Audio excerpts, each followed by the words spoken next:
लकीरों से बाहर पैर तभी आते हैं, लकीरों से बाहर पैर तभी आते हैं जब सपने जिद में बदल जाते हैं।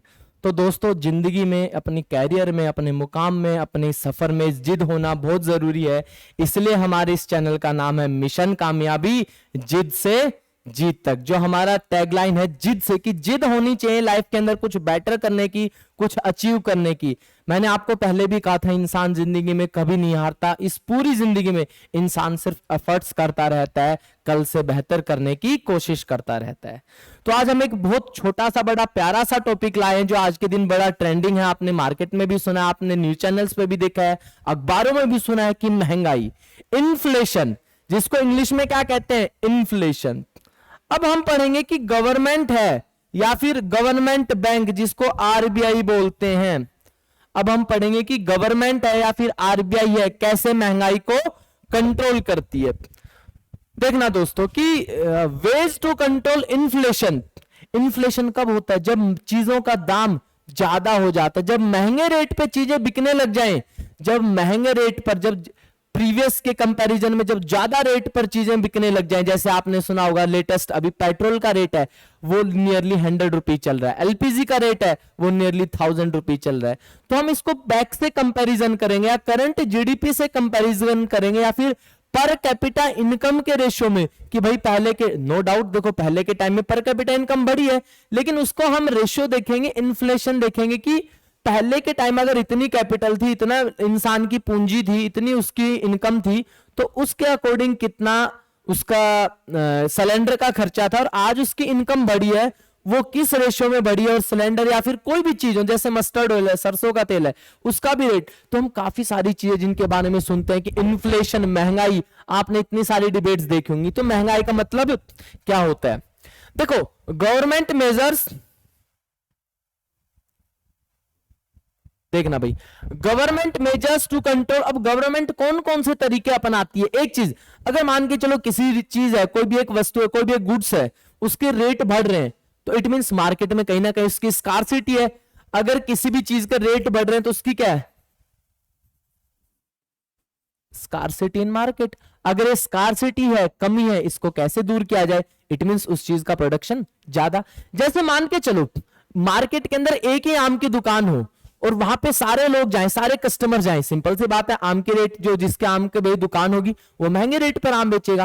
और मार्केट के अंदर आम की हजारों दुकानें, सैकड़ों दुकानें, हंड्रेड्स ऑफ शॉप्स हो, तो आम का रेट क्या होगा? कम। तो अगर मार्केट में वो चीज ज्यादा है, उसका प्रोडक्शन ज्यादा है, तो ऑटोमेटिकली उसका इन्फ्लेशन वैल्यू क्या हो जाती है? Inflation percentage control.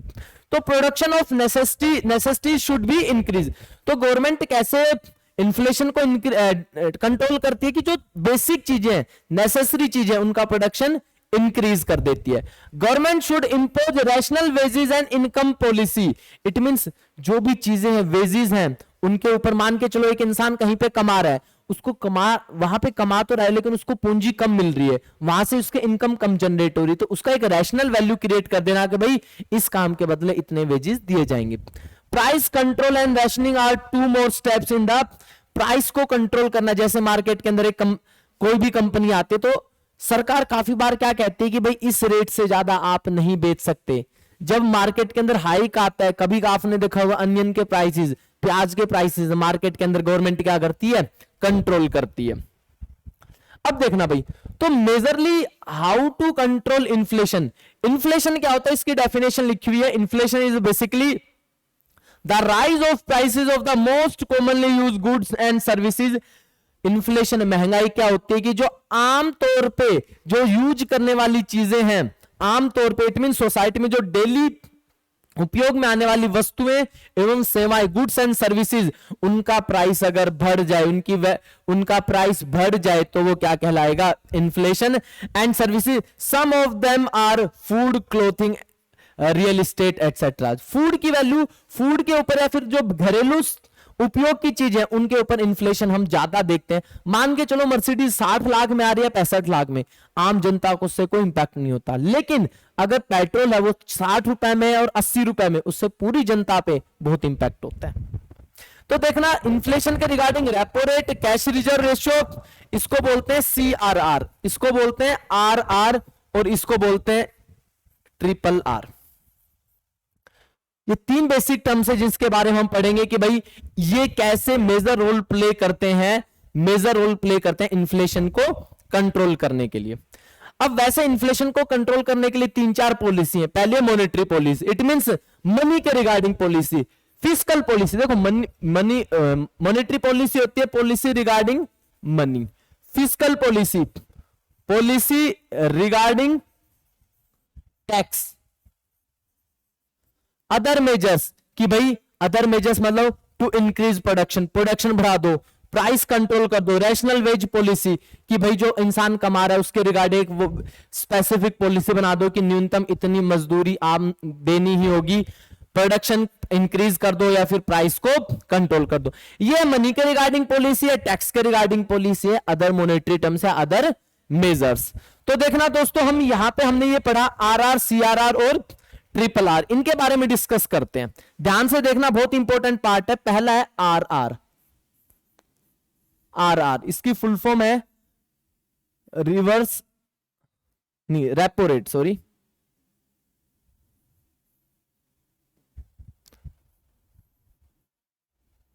Repo rate. अभी रेपो रेट क्या होता है?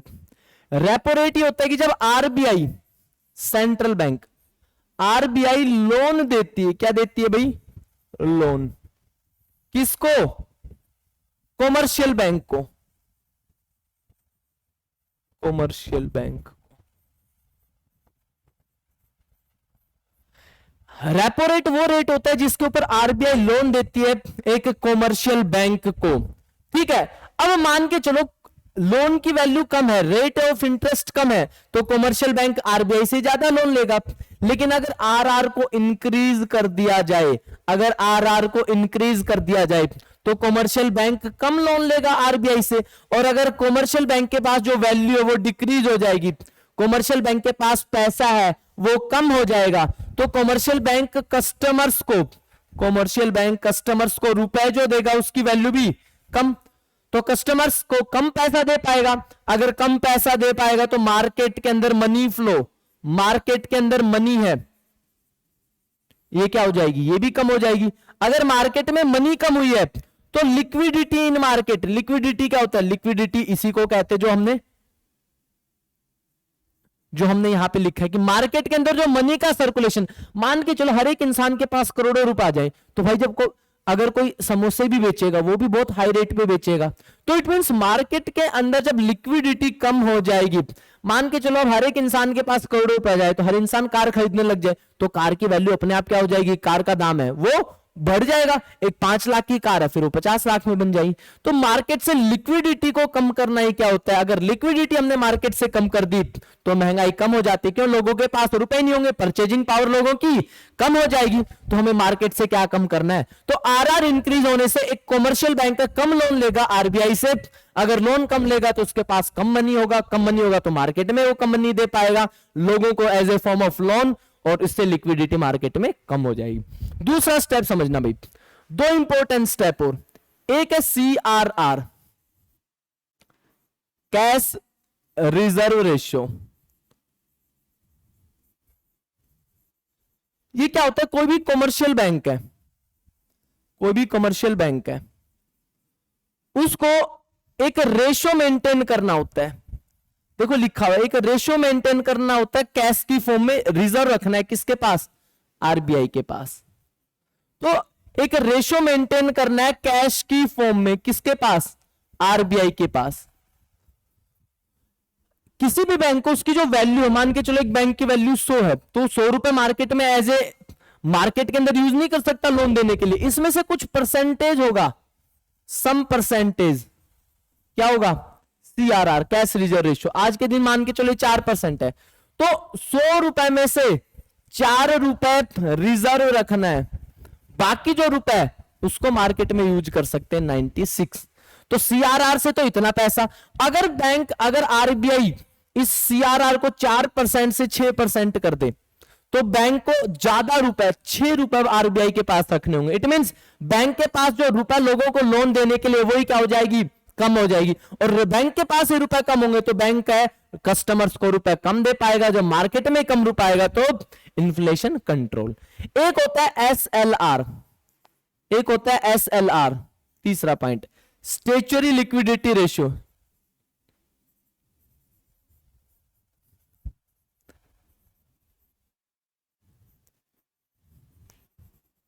समझना दोस्तों, इसमें क्या है कि एक कॉमर्शियल बैंक है, एक कॉमर्शियल बैंक है, हम देख रहे हैं कैसे महंगाई कंट्रोल करती है आरबीआई। कॉमर्शियल बैंक है, उसको एक रेशियो मेंटेन करना होता है, ratio in form of liquid assets, it's mean जिनकी वैल्यू फ्लक्चुएट करती है, गोल्ड, गवर्नमेंट सिक्योरिटीज या पेपर्स, कैश भी हो सकता है। कहां पे? सेल्फ। अगर एक बैंक की वैल्यू 100 रुपए है तो उसको कुछ परसेंटेज अपने पास रिजर्व रखना पड़ता है। इट मींस वो परसेंटेज जो ट्रांजैक्शन के अंदर, बैंकिंग के अंदर यूज नहीं कर सकते। तो मान के चलो मैंने अभी बताया 100 रुपए, अब इसके अंदर अगर एसएलआर है वो 20% है, तो इट मींस अब टोटल वैल्यू सो है तो 20 रुपए in form of cash, liquid assets, gold, government securities एक बैंक को अपने पास रिजर्व रखना है। तो देखो 4 रुपए तो यहां पे रिजर्व रखवा दिया, 20 रुपए यहां पे रिजर्व, तो अब बैंक कितना यूज कर सकता है? 76 रुपीज।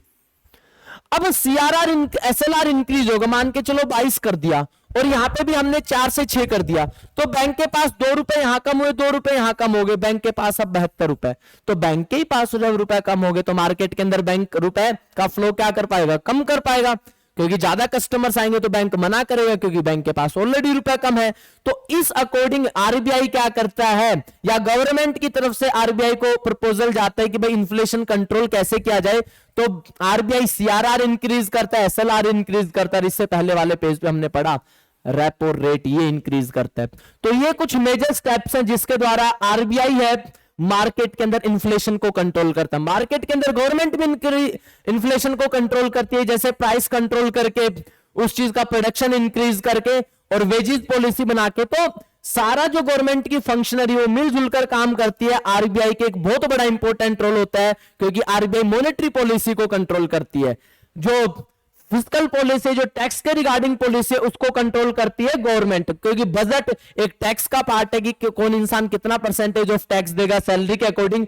मॉनेटरी पॉलिसी की रिपोर्ट हर क्वार्टरली आता है, इट मींस 3 महीने में एक बार, और बजट है या फिर फिस्कल पॉलिसी की रिपोर्ट है साल में एक बार आती है। कब? बजट के टाइम। ठीक है दोस्तों, तो ये छोटा सा एक तरीका है जिसके द्वारा गवर्नमेंट मार्केट के अंदर इन्फ्लेशन, महंगाई को कंट्रोल करने की कोशिश करती है। होप सो आपका यहाँ ये वीडियो अच्छी लगी होगी। अगर अच्छी लगी है तो अपने दोस्तों के साथ प्लीज शेयर कीजिए, क्योंकि आप लोग देख तो रहे हो लेकिन सब्सक्रिप्शन और आप लोगों के साथ जो शेयर कर रहे हो उसमें अभी बहुत कमी है। बहुत कम ऐसे लोग हैं जो इन वीडियोस को शेयर कर रहे हैं। आपसे यही रिक्वेस्ट है, प्लीज इन वीडियोस को शेयर करो, सो दैट इस मोटिवेशन से हम आगे बढ़ सके। Thank you.